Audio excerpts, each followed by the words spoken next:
Motor വാഹന വകുപ്പിന്റെ വാഹന ഫ്ളാഗ് ഓഫ് പരിപാടിയുടെ സംഘാടനത്തിൽ വീഴ്ച വരുത്തിയ ഉദ്യോഗസ്ഥന് കാരണം കാണിക്കൽ notice. Assistant transport commissioner V ജോയിയോടാണ് ഗതാഗത മന്ത്രി വിശദീകരണം ആവശ്യപ്പെട്ടത്.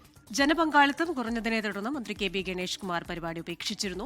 ഉദ്യോഗസ്ഥനെ സസ്പെൻഡ് ചെയ്യണമെന്ന ഉറച്ച നിലപാടിലാണ് മന്ത്രി കെ ബി ഗണേഷ്. ആളെ കൂട്ടിയില്ല എന്ന് കാണിച്ചുകൊണ്ടാണ് അവിടെ നിന്നും ഗതാഗത വകുപ്പ് മന്ത്രി കെ ബി ഗണേഷ് കുമാർ അവിടെ പരിപാടി തന്നെ റദ്ദാക്കിക്കൊണ്ട് കടന്നുപോയത്. രണ്ട് പ്രധാനപ്പെട്ട കാരണങ്ങളായിരുന്നു. ഒന്ന്, തന്റെ പരിപാടിയിൽ തന്റെ പാർട്ടിക്കാരും ഒപ്പം തന്നെ KSRTCയിലെ ചില ജീവനക്കാരും തന്റെ സ്റ്റാഫ് അംഗങ്ങൾ മാത്രമേ ഉള്ളായിരുന്നു. മറ്റ് പൊതുജനങ്ങളാരും പരിപാടി ഇല്ലായിരുന്നു.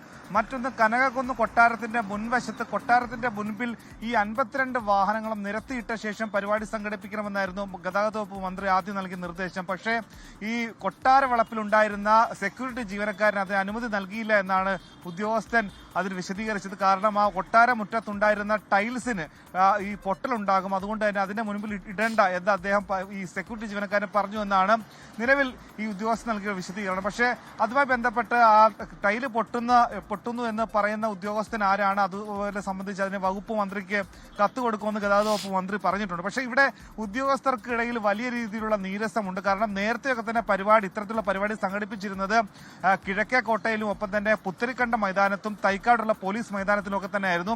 അവിടെ വെച്ച് പരിപാടി അവതരിപ്പിച്ചാൽ ആളുകളെ കൂട്ടുന്നത് എളുപ്പ ജോലിയായിരുന്നു. പക്ഷേ അവിടെ വെച്ച് പരിപാടി ഇപ്പോൾ സംഘടിപ്പിക്കുന്നില്ല. അതിൽ ഉദ്യോഗസ്ഥർ തന്നെ അടക്കം പറയുന്നത് നേരത്തെ മുൻ ഗതാഗത വകുപ്പ് മന്ത്രി ആന്റണി രാജുവാണ് തിരുവനന്തപുരത്തെ MLA. അതുകൊണ്ട് തന്നെ സ്വാഭാവികമായും അവിടെ വെച്ച് പരിപാടി സംഘടിപ്പിച്ചാൽ പരിപാടിയുടെ അധ്യക്ഷനാക്കേണ്ടത് ആന്റണി രാജുവിനെയാണ്. പക്ഷെ അതേ മറിച്ച് കനകക്കുന്നിലോ മ്യൂസിയത്തിലോ പരിപാടി സംഘടിപ്പിച്ചാൽ അവിടെ VK പ്രശാന്താണ് MLA. VK പ്രശാന്തിനെ മാത്രം അധ്യക്ഷനാക്കിയാൽ മതി. അങ്ങനെ മുൻ ഗതാഗത വകുപ്പ് മന്ത്രിയും ഇപ്പോഴത്തെ ഗതാഗത വകുപ്പ് മന്ത്രിയും തമ്മിലുള്ള ചില അഭിപ്രായ വ്യത്യാസങ്ങൾ, ചില പിണക്കങ്ങൾ കാരണമാണ് പഴയ ഗതാഗത വകുപ്പ് മന്ത്രിയെ ഈ രീതിയിൽ അധ്യക്ഷനാക്കാൻ അദ്ദേഹം ആഗ്രഹിക്കാത്തത്.